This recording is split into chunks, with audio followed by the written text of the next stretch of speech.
সূরা মারিয়াম থেকে ৯৬ নম্বর আয়াত আমি আপনাদের মাঝে পরিবেশন করেছি এবং মহাগ্রন্থ কুরআনুল কারীমের ১০৩ নম্বর সূরা সূরাতুল আসর,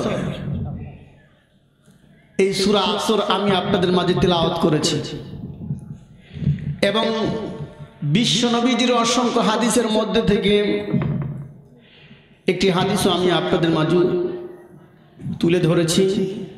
ইনশাআল্লাহ কোরআন হাদিসের ভিত্তিতে আজকের কিছু কথা কিছু আলোচনা করার জন্য ইচ্ছা পোষণ করেছি। বাকি আল্লাহ পাক যদি বলা এবং শোনার শ্রবণ শক্তি আল্লাহ পাক দান করে দেন এবং আমল করার নিয়তে যে আল্লাহ পাক আমাদেরকে বসাইছেন, একমাত্র কবুল করার মালিক কে? একটু দুঃখজনক কথা হলো যে আজকের এই নলকায় কায়েমগ্রাম দক্ষিণ পাড়া এবং উত্তর পাড়া দুটি প্রোগ্রাম হয় মসজিদ কেন্দ্রিক। কথা বলেন ঠিক না?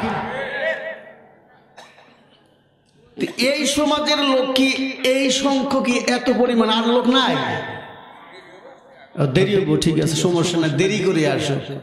আবার দেরি করে আসলাম, ঠিক আছে, মরণের কি গ্যারান্টি আছে? এমনও হতে পারে রাস্তায় বাড়াইছেন, আপনার মৌতের ঘন্টা বেজে গেছে। কথা বলে ঠিক না? আবার অনেকে চিন্তা করতেছেন জামুনি লাস্টে আছে তো বক্তা, তিনি মোনাজাত করবেন, মোনাজাত শরীফ হবে, এরকম লোক আছে না? না ভাই, ঘরে শুনে ওয়াজ শুনলে কি সেই ওয়াজ শুনে সব হবে? এখানে এসে কোরআন থেকে হাদিস থেকে যা কিছু শুনবেন, আমল নিতে বসলে শুনলে আল্লাহ পাক আপনার জীবনের গুনাহ মাফ করতে পারে। কথা বলে ঠিক না? তো বক্তারা যখন ওয়াজ করে যদি শ্রোতা না থাকে বক্তাদের ওয়াজ হারায় যায়। কথা বলে ঠিক না? ঠিক। আসলে কিন্তু আলোচনা আইসে না, যদি শ্রোতা ভরপুর থাকে অটোমেটিকলি আল্লাহ পাক আলোচনা বের করে দেয়। যাই হোক, তো আল্লাহ পাক এই পৃথিবীতে আমাকে আপনাকে তেনার দাসত্ব, তেনার গুণগান, তেনার গোলামি করার জন্যই এই পৃথিবীতে প্রেরণ করেছেন। কথা বলে ঠিকই না? আল্লাহ পাকের যদি গোলামি না করি, আমরা অযথা সময়টা নষ্ট করে যদি কবরের যাত্রী হয়ে যাই, অন্ধকার কবরে চলে যায়, সেদিন আমরা কি জবাবটাই দেব? জবাবদার জায়গা আছে? আমাদের সম্মানিত এই মসজিদে খতিব সাহেব অত্যন্ত গুরুত্বপূর্ণ কথা বলেছেন, আলোচনা করেছেন। তার কথা হয়তো আমাদের তিতা লেগেছে, কিন্তু কথাগুলো অতীব সত্য কথা। কথা বলেন ঠিকই না? আরেকটা চিন্তা করতেছেন যে আমাদের জামাই, আমাদেরই তো এলাকার এক পরিচিত মানুষ, প্রত্যেক দিনই তো ওয়াজই করবে, আর কি সমস্যা নাই, এর তো শুনি। কথা বলেন ঠিক না বেটা?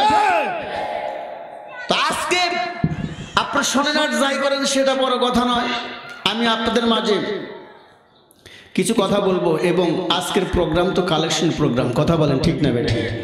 এখানে কিছু আদান প্রদানও আছে, সে প্রসঙ্গে কিছু কথা বলবো ইনশাআল্লাহ। যাটা আমি আপনাদের মাঝে পরিবেশন করেছি, সূরার নাম হচ্ছে সূরা মারিয়াম। নাম কি? মারিয়াম। বিসমিল্লাহির রহমানির রহিম।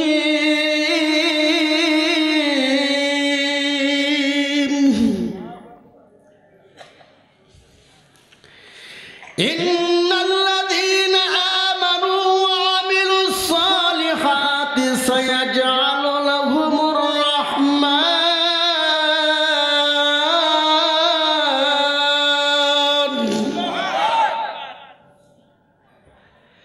সায়াজআলু লাহুমুর রাহমানু বুদ্দা। আল্লাহ পাক এখানে কি বলতেছেন? ইন্নাল্লাযীনা আমানু, নিশ্চয় যারা ঈমান এনেছে। কার প্রতি? ঈমান আনতে হবে আল্লাহ তাআলার প্রতি। কথা বলে ঠিক না বেটা? আল্লাহ এবং রসুলের প্রতি, আখিরাতের প্রতি যাহা কিছু আল্লাহ পাক সৃষ্টি করেছেন, এই যে আল্লাহ পাক কোরআন নাজিল করেছেন, কোরআন সৃষ্টি করেছেন, এটার প্রতি ঈমান বা বিশ্বাস রাখতেই হবে। কথা বলেন ঠিক না? যদি না রাখি তাহলে কি ঈমান থাকবে? ইন্নাল্লাযীনা আমানু, নিশ্চয় যারা ঈমান আনবে, ওয়া আমিলুস সালিহাত, এবং নেক আমল করবে। নেক আমল বলতে কিন্তু আল্লাহ পাক যেটা হুকুম করেছেন, আল্লাহ পাকের হুকুমের বাহিরে কি যাওয়া যাবে? আল্লাহ পাকের হুকুম মানতে হবে।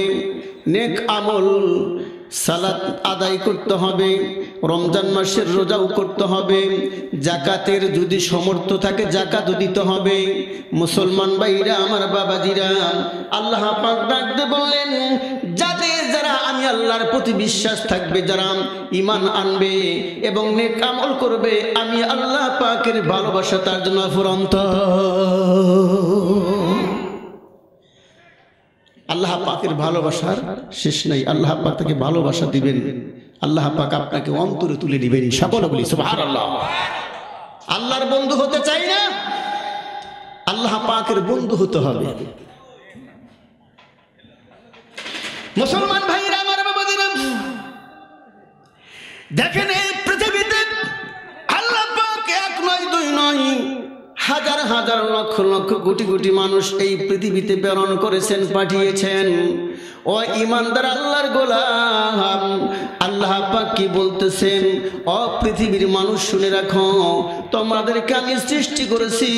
সূরা আসরের মধ্যে স্পষ্ট আল্লাহ পাক বলতেছেন, ওয়াল আসরি ইন্নাল ইনসানা লাফি খুসর। আল্লাহ পাক ডেকে বললেন, আমি সময়ের কসম খেয়ে বলতেছি, প্রত্যেকটি মানুষই ক্ষতিগ্রস্তের মধ্যে পড়ে আছে।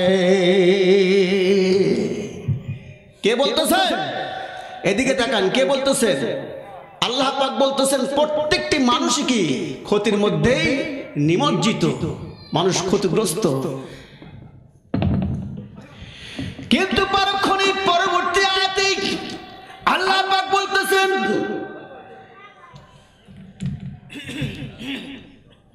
ইল্লাল্লাযীনা আমানু ওয়া আমিলুস সালিহাতি ওয়া তাওয়াসাউ বিল হাক্কি ওয়া তাওয়াসাউ বিস সাবর। আল্লাহ পাক ডাকতে বললেন, যারা